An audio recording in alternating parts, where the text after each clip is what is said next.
find the area of each of the following parallelograms. So இங்க some parallelograms கொடுத்திருக்காங்க, அதோட area வந்து நம்ம கண்டுபிடிக்கணும். ஆல்ரெடி நம்ம இன்ட்ரடக்ஷன் பார்ட்லேயே வந்து parallelogram-ஓட ஃபார்முலா எப்படி வந்துச்சு அப்படின்றது எல்லாமே நம்ம டீட்டெயில்டாக பார்த்துருக்கோம். வீடியோ பார்க்காதவங்க கண்டிப்பாக போய் செக் பண்ணி பாருங்க. ஓகேவா? ஸோ இப்போ வந்து area of the parallelogram formula தான் நம்ம ஃபர்ஸ்ட் எழுத போகிறோம்.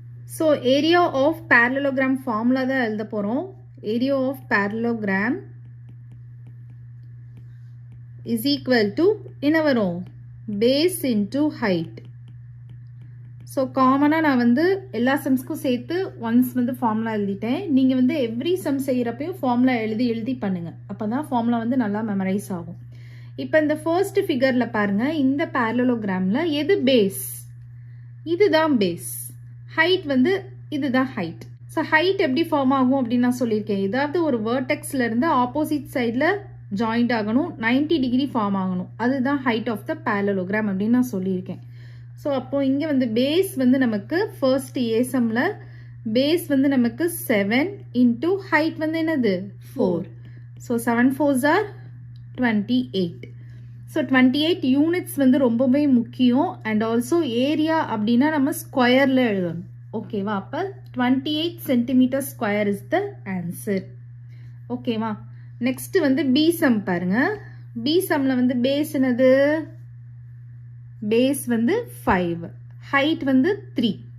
ஓகேவா? ஹைட் தான் நமக்கு இங்க வேர்டெக்ஸ்ல இருந்து வந்திருக்கு, 90 டிகிரி ஃபார்ம் ஆயிருக்கு. ஸோ இதுதான் ஹைட். ஸோ இதுதான் 3. So 5 into 3, 5 into 3, 5 3s are 15 centimetre square. ஓகேவா? நீங்கள் வந்து இது மல்டிப்ளிகேஷன்றனால எந்த ஆர்டரில் போட்டாலும் உங்களுக்கு ஆன்சர் வந்து கரெக்டாக தான் வரும். இருந்தாலும் உங்களுக்கு தெரிஞ்சுக்கணும், ஒரு parallelogram அப்படின்னா எது பேஸ் எது ஹைட் அப்படின்றது நீங்கள் தெரிஞ்சுக்கணும். ஓகேவா? நெக்ஸ்ட் சி ஃபிகரில் பாருங்க, எது பேஸ்? 2.5 தான் பேஸ். எது ஹைட்? 3.5. ஸோ அப்போ 2.5 இன்டூ 3.5 பண்ணணும். ஓகேவா? டெசிமல்ஸ் இருக்கு, நம்ம டெசிமல்ஸை லீவ் பண்ணிட்டு மல்டிப்ளை பண்ணிக்கோங்க. பண்ணிட்டு அதுக்கப்புறமா டெசிமல் பிளேஸ் ஆட் பண்ணிக்கலாம். இப்போ நமக்கு இங்கே டெசிமலுக்கு அப்புறம் இங்கே ஒரு டிஜிட் இருக்கு, இங்கே ஒரு டிஜிட் இருக்கு. அப்போ 2 டிஜிட்ஸ் தள்ளி நம்ம டெசிமல் பாயிண்ட் வச்சோம்னா கரெக்டாக இருக்கும்.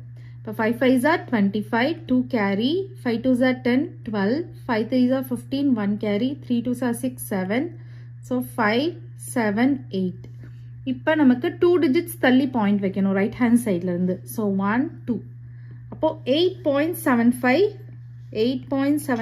Centimetre square. ஓகேவா? அவங்க எந்த யூனிட் கொடுக்குறாங்க? இப்போ மீட்டர் கொடுத்துருந்தாங்கன்னா மீட்டர் ஸ்கொயர் போடணும், சென்டிமீட்டர் கொடுத்துருந்தாங்கன்னா சென்டிமீட்டர் ஸ்கொயர் போடணும்.